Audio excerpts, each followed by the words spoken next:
سبيل الدموع سبيل مريح تنهدى يا صاحي كي تستريح وبث Assalamualaikum warahmatullahi wabarakatuh. Sholawat dan salam kepada junjungan kita Nabi besar Muhammad Shallallahu Alaihi Wasallam. Dan tidak lupa kita memanjatkan doa, puji dan syukur kehadirat Allah Subhanahu Wa Taala. Pada video kali ini kita akan mengisahkan sahabat Nabi Muhammad Shallallahu Alaihi Wasallam, yaitu Umar bin Khattab.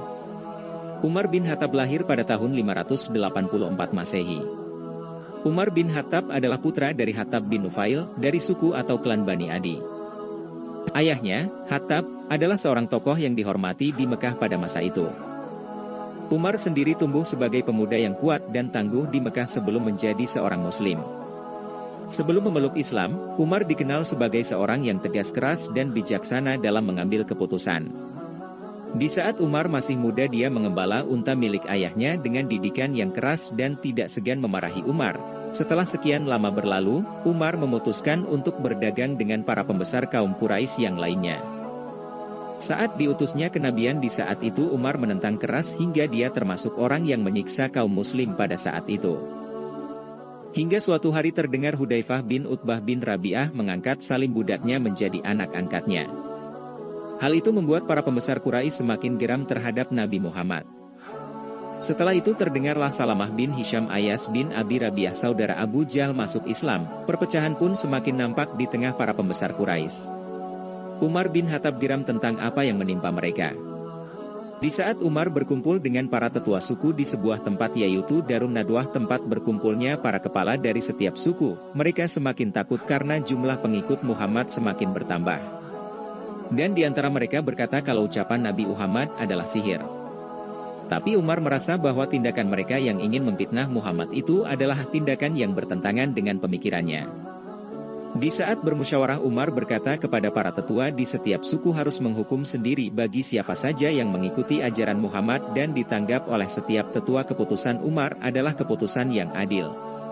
Ketika Umar berjalan menuju rumah adik perempuannya, dia tak sengaja melihat Abdullah bin Mas'ud, seorang pengembala yang memiliki kekurangan fisik yaitu kakinya yang kecil, dia sedang terjatuh akibat disakiti Abu Jahal. Umar datang dan mengulurkan tangannya. Tiba-tiba Abdullah bin Mas'ud berkata kepada Umar, demi Allah kau adalah laki-laki terbaik di antara keduanya, aku yakin doa Nabi akan terkabul. Umar hanya bergumam di dalam hati apa yang dia katakan. Saat tiba di rumah adiknya, Umar berkata kepada adik dan iparnya, andai saja aku bisa menyalahkan Muhammad, seperti aku menyalahkan kaum kita. Kaum kita adalah yang kuat tapi kenapa kita harus menindas yang lemah? Di sini sebenarnya adik dan ipar Umar sebenarnya telah memeluk Islam secara diam-diam, tetapi bagi mereka perkataan Umar seolah perbuatan Umar condong kepada pandangan seorang Muslim. Tiba-tiba Umar berkata ingin membunuh Muhammad dan menyerahkan diri kepada suku Nabi yaitu Bani Hashim, lebih baik kehilangan 2 nyawa daripada harus terpecah belah. Allah Subhanahu wa Ta'ala Maha membolak-balikan hati manusia hanya dalam sekejap. Umar mendapat hidayah ketika sedang berjalan menuju Darul Arkam, tempat Rasulullah Shallallahu Alaihi Wasallam biasa berkumpul dengan para sahabat. Di perjalanan Umar bin Khattab bertemu Nuaim bin Abdullah yang diam-diam telah masuk Islam. Nuaim berkata, hai Umar, kamu ingin pergi kemana membawa pedang itu? Umar menjawab, aku akan membunuh Muhammad. Kemudian Nuaim menjawab, apa kamu tidak malu? Kamu pergi membunuh Muhammad, sementara adikmu sendiri Fatimah, dia sudah menjadi pengikut Muhammad. Wajah Umar seketika memerah, dia berbelok menuju rumah adiknya. Setibanya di depan rumah adiknya Umar menggedor pintu dan memanggil Fatimah. Umar menangkap Saidi suami Fatimah, dan membatingnya melihat suaminya dipikuli Umar. Fatimah berusaha melerai Umar, namun Umar malah menampar adiknya Fatimah hingga mulutnya berdarah. Fatimah berkata, apa kau memukuli orang yang beriman kepada Allah dan Rasul-Nya? Fatimah mengucapkan syahadat di hadapan Umar sehingga Umar terdiam. Kemudian Umar meminta adiknya untuk menyerahkan apa yang dia baca, tetapi Fatimah menolak mengatakan, kau kotor, bersihkanlah dirimu baru aku akan menyerahkan ini kepadamu. Setelah Umar membersihkan diri dia pun mulai membaca. Tidaklah aku turunkan Al-Quran ini untuk bikin susah manusia, melainkan merupakan pengingat bagi orang-orang yang takut kepada Allah. Kemudian Umar berkata, Ashadu alla ilaha illallah, Habab pun keluar dan berkata, berbahagialah Umar, doa Nabi telah dikabulkan. Nabi berdoa, ya Allah, kuatkanlah Islam dengan salah seorang dari dua Umar, yakni Abu Jahal Amr bin Hisham atau Umar bin Khattab. Kemudian Umar berkata, benarkah dia berkata seperti itu? Habab menjawab, benar ya Umar. Umar berkata kepada Habab, antarkan aku untuk menemui Rasulullah. Saat Umar tiba di Darul Arkam, para sahabat gempar karena tiba-tiba Umar datang membawa pedang. Kemudian Hamzah yang lebih dulu memeluk Islam berkata, untuk apa kalian takut? Akulah yang menghadapi Umar. Saat Umar dipersilahkan masuk, tiba-tiba Hamzah langsung menangkap Umar dan bertanya tentang kedatangannya dengan membawa pedang. Kemudian Umar menghadap kepada Rasulullah seraya berkata, Ashadu alla ilaha illallah, wa asyhadu anna Muhammadan Rasulullah. Dan para sahabat pun ikut bertakbir. Satu persatu mereka memeluk Umar yang telah menerima kebenaran Islam. Kemudian Umar berkata, semoga Allah dan Rasul-Nya, dan kalian semua menjadi saksiku. Kalau dulu aku pernah menyakiti orang Muslim, sekarang aku akan berdiri membela Islam. Setelah itu Umar berjalan menuju satu persatu ke rumah para pembesar Quraisy untuk memberitahukan bahwa dia telah memeluk Islam. Kemudian Umar menuju Darun Nadwa, sesampainya di sana Umar berseru, ya ayuhanas, dengan lantangnya Umar berkata, Ashadu alla ilaha illallah, wa ashadu anna Muhammadan Rasulullah. Kemudian di antara mereka berkata, celakalah engkau hai Umar, apakah kau ingin menantang kami? Sontak saja Umar langsung berkelahi dengan beberapa orang di sana. Setelah itu datang seorang dari pembesar Bani Sam melerai mereka dan berkata, apakah Bani Adi akan diam saja dan menyerahkan Umar pada kalian? Dan akhirnya satu persatu dari mereka membubarkan diri. Tak sampai di situ Umar kemudian menyeru orang-orang yang dulu pernah dia sakiti untuk mengkisos dirinya. Tetapi satu persatu dari mereka mengikhlaskan dan memaafkan Umar, karena sekarang Umar adalah salah satu saudara mereka, yaitu kaum Muslim. Umar berkata di tengah kerumunan orang-orang bahwa Allah telah menunjukkan kebenaran terhadapnya. Tetapi tak seorang pun ada yang berani mengganggu Umar pada saat itu. Suatu ketika Umar berkata kepada Rasulullah, ya Rasulullah, bukankah kita berada pada jalan yang benar? Tapi kenapa kita harus bersembunyi? Kemudian daripada itu umat Islam yang berjumlah 40 orang menuju di depan Ka'bah dengan cara bergandengan dengan berbaris mengelilingi Rasulullah. Tetapi pada saat itu, Abu Jahal dan para pengikutnya hanya melihat dan menyaksikan Rasulullah dan para sahabat menuju Ka'bah. Mereka tidak berani mengganggu umat Muslim karena terdapat Hamzah, singa Allah, dan Umar di dalam barisan Rasulullah. Dengan masuk Islamnya Umar, jumlah kaum Muslim pun semakin bertambah sedikit demi sedikit. Tetapi penindasan yang dilakukan orang-orang kafir semakin hari semakin tak terkendali. Umar berkata, andai saja Rasulullah mengizinkan untuk melawan, tentu pasti akan aku lawan mereka.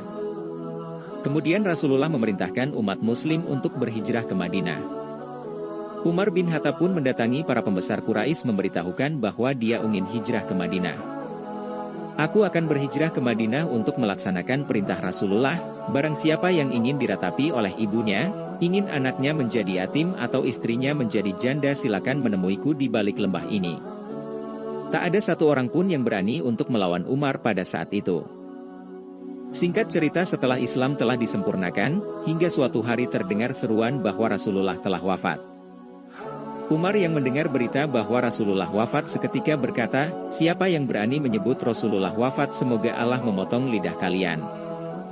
Kemudian ada seorang sahabat yang menangis di antara mereka berkata, benar hai Umar, Rasulullah telah wafat. Kemudian Umar pun menjawab, tidak. Dia hanya menghadap Allah seperti Musa bin Imran, dia pergi selama 40 malam setelah dikatakan wafat. Wallahi Rasulullah pasti akan kembali seperti halnya Musa. Dengan tegas Umar berkata, dia akan memotong tangan dan kaki kalian yang menganggap Rasulullah wafat. Kemudian Abu Bakar As-Siddiq keluar dari dalam rumah Rasulullah.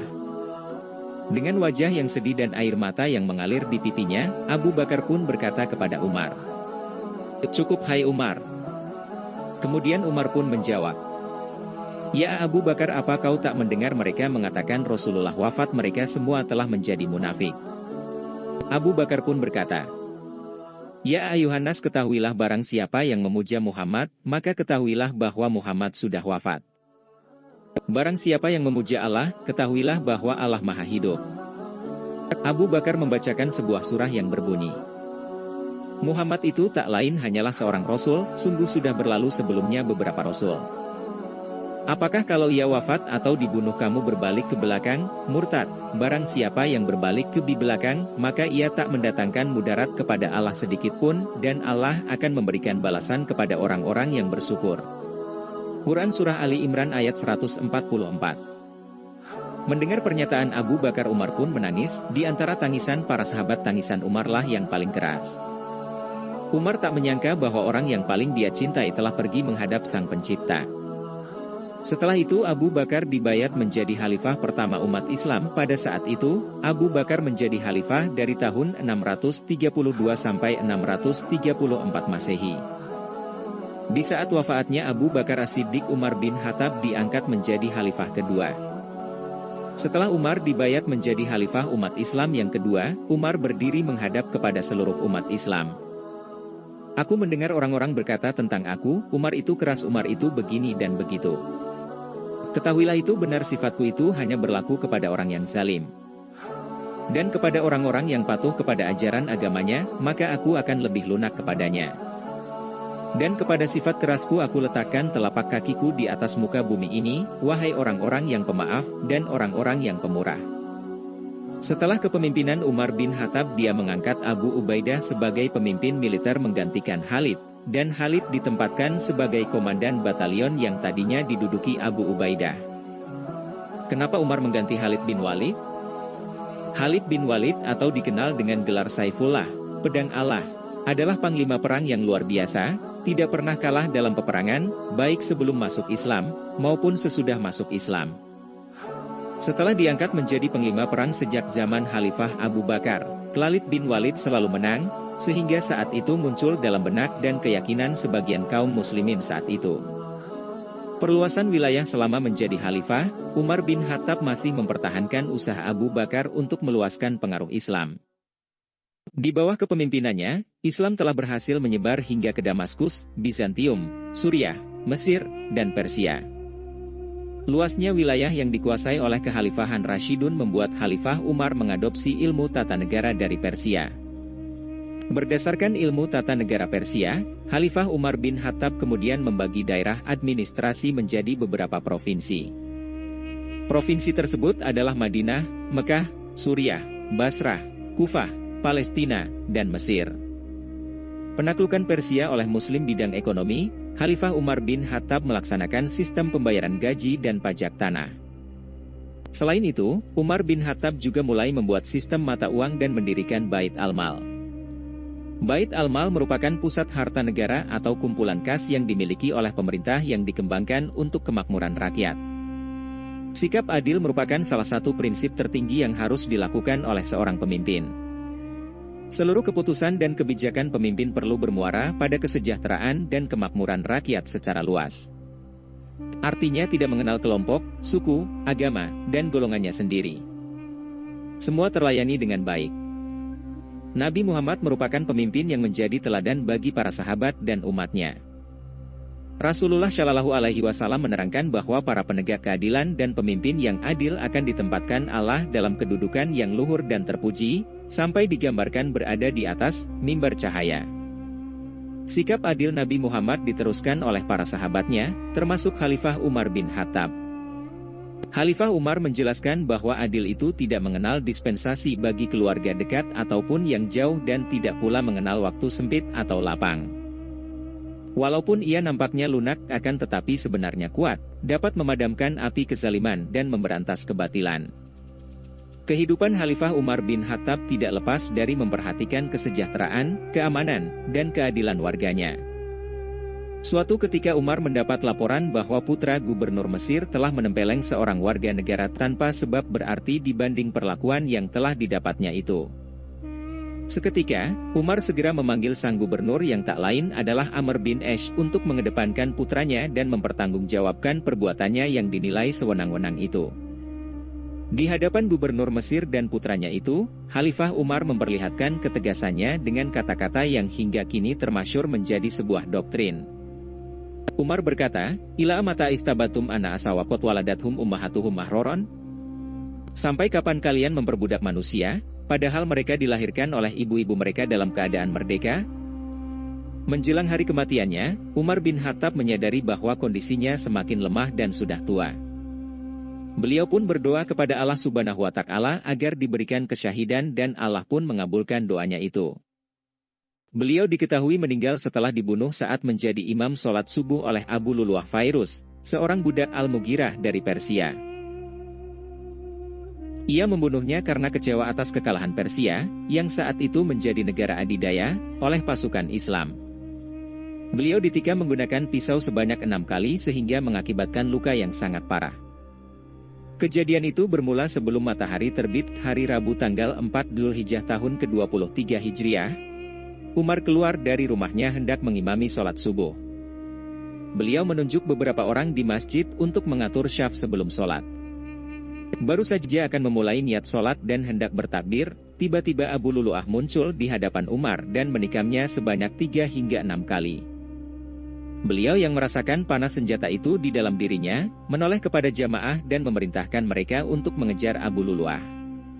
Abu Luluah menikam jamaah yang hendak menangkapnya, akibatnya 6 orang terbunuh.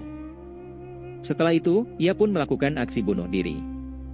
Umar kemudian dibawa ke rumahnya dalam kondisi darah mengalir dan tak sadarkan diri. Para sahabat kemudian membangunkan Umar dengan mengingatkan padanya waktu sholat. Seketika Umar pun terbangun dan mengerjakan sholat.